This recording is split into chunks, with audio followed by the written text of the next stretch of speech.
Hello à tous, je suis Benjamin Broustet, je suis écopreneur depuis maintenant 15 ans. J'ai créé 4 entreprises génératrices dans l'éco-construction, dans la permaculture, dans la gestion de l'eau et dans le bien-être. Et j'ai aidé des centaines d'écopreneurs à se lancer. Aujourd'hui, on parle de la cuisine low-tech. Ça va être une vidéo super sympa, vous allez voir. Attendez, vous êtes en train de me dire qu'on a inventé des plaques à induction ultra puissante, des fours à 250 degrés, des frigos qui tournent H24, alors qu'on savait déjà cuisiner sans électricité il y a 100 ans? Pourquoi personne ne nous parle de ça? Alors j'ai creusé.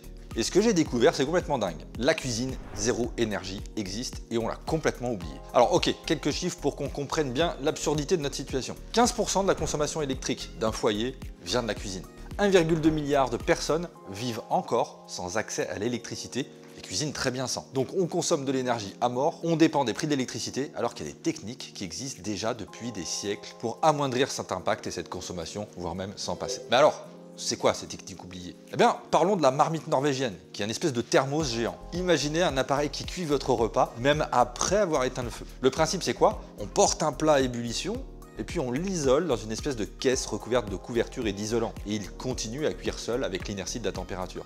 C'est utilisé dans des pays en développement pour économiser le bois et pour éviter les feux de cuisine. Attendez, donc vous me dites qu'on pourrait faire mijoter un plat sans laisser tourner la cuisinière pendant 3 heures? Eh bien c'est exactement ça. Ok, noté, on continue l'enquête. Autre découverte, le four solaire. C'est gratuit, efficace. Vous savez qu'on peut cuire un poulet juste avec du soleil? Utilisé en Afrique et en Inde pour cuire sans énergie fossile, un four solaire peut atteindre 150 degrés et cuire des plats comme un four classique. Ok, mais du coup, pourquoi tout le monde ne cuisine pas comme ça? Alors ok, on n'a pas tous du soleil à profusion, mais ça peut être un excellent complément pour les jours où il y en a, ou pour les endroits où qui sont très ensoleillés. Vous allez voir en fin de vidéo un petit exemple qu'on peut même professionnaliser des activités avec ça. Alors pourquoi ces techniques ne sont-elles pas plus utilisées? Parce qu'on nous a vendu l'idée que plus c'est technologique, en fait, mieux c'est. Parce que l'électricité et le gaz ont été subventionnés massivement, et puis parce que les industriels préfèrent vendre des fours et des plaques à 1000 € plutôt que des solutions qui sont très peu onéreuses. Donc en gros, on a remplacé des techniques quasi gratuites par des appareils chers qui nous rendent dépendants d'énergie. Super. Ah bien nous, avec les écopreneurs, on peut inverser la tendance. Mais ces techniques low-tech, elles ne sont pas juste un moyen d'économiser de l'énergie, mais elles sont aussi un moyen de créer des opportunités d'entreprises éco-responsables, durables, peut-être pour vous même. Alors il y a plein d'opportunités pour les écopreneurs, ça peut être former et accompagner les gens à ces techniques, parce que j'en ai cité 2, mais il y en a beaucoup d'autres. Aujourd'hui, presque personne ne connaît toutes les techniques de cuisine low-tech.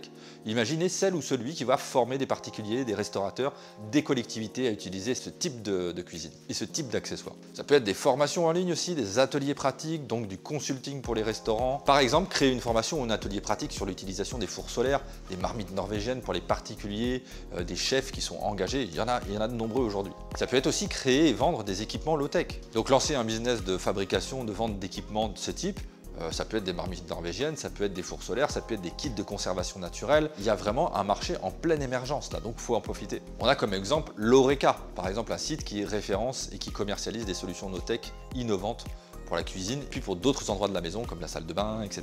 Vous pouvez très bien aussi créer un restaurant ou un food truck 100% low-tech. Exemple, un food truck qui utilise uniquement des cuissons basse énergie, des cuiseurs solaires, de la fermentation, de la cuisson lente, pour des repas hyper sains, durables, ça serait top. Ça peut être aussi développer une marque de conserve de produits fermentés par exemple. On peut très bien utiliser ces techniques de conservation naturelle comme la lactofermentation pour lancer une marque de conserve éco-responsable. D'ailleurs ça existe déjà, pas besoin de frigo et en plus c'est hyper bon pour la santé. On peut faire une gamme de pickles, de légumes fermentés, de sauces naturelles qui peut être inspirée de traditions culinaires ancestrales, etc. Et parce que j'entends déjà certains d'entre vous qui doutent et qui se disent « oh c'est un peu utopique, c'est un peu fantasmé tout ça », eh bien je vais vous montrer qu'un business axé sur la cuisine low-tech peut tout à fait être rentable et qu'on est très loin du fantasme du délire écolo. Imaginez une boulangerie qui cuit son pain sans utiliser une seule goutte d'énergie fossile. Pas de gaz, pas d'électricité, juste le soleil. Ça paraît fou, hein? Eh bien c'est exactement ce que fait Arnaud Créteau, un ingénieur qui a tout plaqué pour devenir boulanger solaire. Il est en Normandie. Il a créé Néoloco, la première boulangerie et torréfaction solaire artisanale d'Europe. Son four solaire, qu'il appelle Lightfire, a une capacité de cuisson jusqu'à 38 kg de pain par heure. On atteint une température jusqu'à 250 degrés et ça fait une sacrée économie d'énergie, hein, car le four, en effet, il fonctionne qu'à l'énergie solaire. Il n'y a pas d'autre énergie. La rentabilité et l'impact écologique sont au rendez-vous, puisqu'on a des coûts opérationnels qui sont réduits, il n'y a pas de dépenses lié au combustible fossile ou à l'électricité pour la cuisson qui est énorme chez les boulangers classiques. Il y a un impact carbone qui est réduit aussi et qui est quasi nul lié à la cuisson. Il y a une autonomie énergétique et une indépendance face aux fluctuations des prix de l'énergie. Et donc pour les écopreneurs, la boulangerie solaire par exemple, ça représente une opportunité qui peut être super sympa. Non seulement vous proposez des produits artisanaux de qualité, mais vous le faites en respectant l'environnement et en réduisant vos coûts énergétiques. Ça devient du coup une activité complètement rentable puisque le revenu que génère Arnaud est tout à fait satisfaisant. Vous pouvez également devenir formateur et pourquoi pas aider d'autres boulangers à adopter cette technologie, créant ainsi une espèce de réseau de boulangerie solaire. Donc non seulement on peut cuisiner sans énergie, ou en tout cas avec beaucoup moins, mais en plus on peut en faire un business écologique et rentable. C'est pas génial ça? Alors je vous propose un défi. Dites-moi en commentaire laquelle de ces opportunités vous semble la plus intéressante. Est-ce que vous avez déjà testé la cuisine low-tech? Est-ce que ça vous inspire? En tout cas, abonnez-vous si vous voulez découvrir plus d'idées de business régénératif et d'alternatives durables. Et puis, rejoignez notre webinaire si vous voulez vous aussi devenir écopreneur et retrouver du sens dans votre vie personnelle. Et si je vous disais qu'on peut aussi se passer de frigo? Ça, on le verra dans une future vidéo sur notre cuisine low-tech. Je vous dis à très vite, à bientôt. Likez, commentez, abonnez-vous et on se retrouve pour une prochaine vidéo. Ciao, ciao.